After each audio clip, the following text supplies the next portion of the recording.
ক্ষমতা এখন আর নেই, কিন্তু মানুষ যখন বিপদে পড়েছে তখনই মানুষের কাছে পৌঁছে গিয়েছে কান্তি গাঙ্গুলি। একসময় দাপুটে বাম নেতা ছিলেন, এমনকি রাজ্যের সুন্দরবন উন্নয়ন দপ্তরের দায়িত্বেও সামলেছেন তিনি। তাই সুন্দরবনকে হাতের তালুর মতন চেনেন তিনি। কখনো ঘূর্ণিঝড় আমফান, কখনো বা বিধ্বংস ঘূর্ণিঝড় ইয়াস। যখনই সুন্দরবনের আকাশে দুর্যোগের ঘন মেঘ জমেছে, তখনই এলাকার মানুষের পাশে ছুটে এসেছে বাম নেতা কান্তি গাঙ্গুলি। সকালে ধুতি পাঞ্জাবি পরে নদীর তীরে এলাকার মানুষের হাল হাকিকত জানতে ত্রাণ সামগ্রিক নিয়ে হাজির হন কান্তি গাঙ্গুলি। এদিকে প্রবল বৃষ্টি শুরু হয়েছে উত্তর ও দক্ষিণ 24 পরগনা জেলার সঙ্গে চলছে দমকা হাওয়া।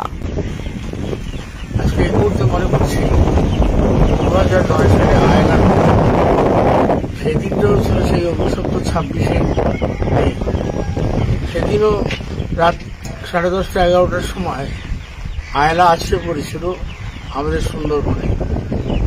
আজ সেই 26শে মে আবার সেই রাত্রি 11টা থেকে 11:30টায় যা আবহাওয়া বিভাগ বলছে রিমেল বাংলাদেশ এবং আমাদের উপকূলবর্তী এলাকায় ধাক্কা মারবে, ঝাঁপতে পড়বে।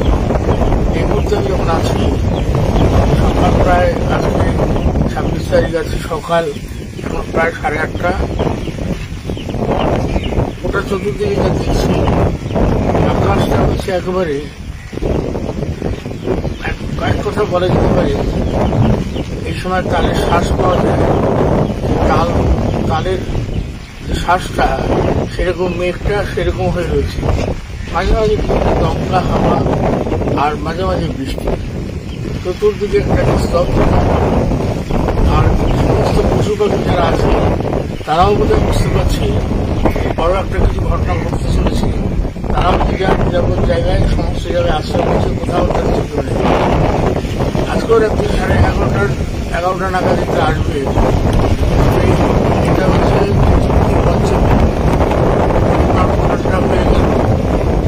পঞ্চম। আর এই রিমেল ঝড় 120 থেকে 135-এ যদি আসে, যদিচ বাংলাদেশে যাবে, সাগর দ্বীপটাকে আঘাত করবে এবং উপকূলবর্তী সমস্ত এলাকাতে আঘাত করবে। যা আবহাওয়াবিদরা বলছেন 1 মিটার জল উঠবে। আজকে রাত্রি 11টা থেকে 12টার মধ্যে জোয়ারও থাকবে। যদি 1 মিটার জল ওঠে আর জলের যদি উচ্ছ্বাস, জলের যদি ঢেউটা বাড়ে, তাহলে অনেক বাঁধ ভেঙে যাওয়ার সম্ভাবনা থাকবে। সুন্দরবনে আবার সুন্দরবাসী আর একটা পর্যায়ের উঠবে। বাঁধ ভাঙা মানে চাষের জমি সব ধ্বংস হবে। আর ঝড়ের গতিবেগে থাকে বাড়িঘর ভেঙে চলে অনেক যাই হোক, রাজ্য সরকার সতর্কবার্তা বলছেন, কিন্তু আমি সেই তৎপরতা লক্ষ্য করছি না। আর মানুষও যেন নিষ্ক্রিয় মনোভাব দেখছে, যা আবার হবে এর মনে মনোভাব আমার ধারণা। আর কঠোরভাবে নেওয়া উচিত। ঘটনা ঘটে যাওয়ার পরে ভেবে বেশি কিছু লাভ হয় না। তবে আজকে এই মুহূর্তে বলতে বাধ্য হচ্ছি যে আয়লার সময় 5,032 কোটি টাকা কেন্দ্রীয় সরকার বরাদ্দ করেছে, কিন্তু সেই টাকা খরচ করতে না পারার ফলে 2014 সালে সেই টাকাটা ফেরত চলে যায়। যাই হোক, আবার সমস্ত সুন্দরবনবাসীর কাছে আমার আবেদন যে আপনারা নিরাপদ জায়গায় চলে আসুন, অযথা ঝুঁকি নেবেন না, এবং বাঁধ ভাঙলে পরে দ্রুত যাতে মেরামত করা যায় তার জন্য সরকারকে প্রয়োজনীয় উদ্যোগ নিতে হবে। আমি আর কথা বাড়াতে চাইছি না।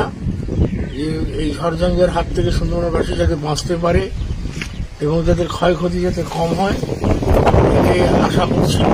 আর আমি তো এখন সরকারি নেই, যতটুকু আছে সাধারণ মানুষের সাহায্যটার জন্য দুর্গত মানুষ তাদের পাশে দাঁড়াই, চিরকালে দাঁড়াই, আজও দাঁড়াই। আমি আমার সবাইকে বলছি যে আপনারা সতর্কতা অবলম্বন করুন এবং নিরাপদ জায়গায় চলে যাওয়ার ব্যবস্থা করুন। রাজনৈতিক মতপার্থক্য ভুলে নির্বাচনের প্রাক্কালে যা বিরোধ আছে সব ভুলে একে অপরের হাত ধরে বাঁচবার চেষ্টা করুন।